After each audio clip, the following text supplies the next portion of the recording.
കാസർഗോഡ് വെള്ളരിക്കുണ്ട് പുളിങ്ങോം പാലവയൽ ഭാഗത്ത് പുഴയിൽ കാട്ടാന ഇറങ്ങി. ജനവാസ മേഖലയിലേക്ക് ആന കടക്കാൻ ശ്രമിച്ചു.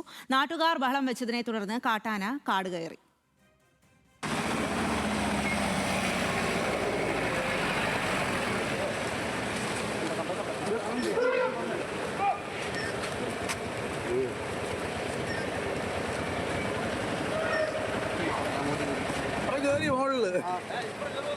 ഇപ്പഴും കയറുന്ന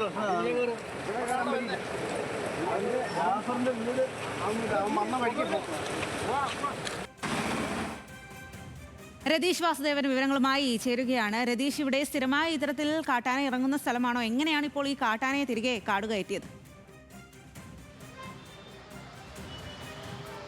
സ്വാതി, ഈ പുളിങ്ങം ഭാഗത്ത് നിലവിൽ പാലത്തിൻ്റെ ഈ ഭാഗത്ത് വനഭാഗമാണ്.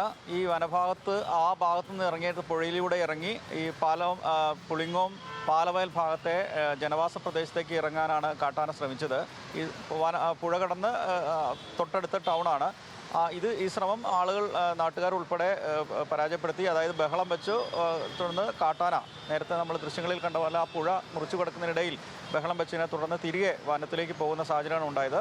എന്തായാലും ഈ ജനവാസ പ്രദേശത്തേക്ക് ഇറങ്ങിയാൽ വലിയ ആശങ്കപ്പെടുത്തുന്നതായിരുന്നു. എന്തായാലും അതിനു മുമ്പ് തന്നെ കാട്ടിലേക്ക് തുരത്താനായി. സ്വാതി. ഓക്കെ, ശരി രതീഷ്.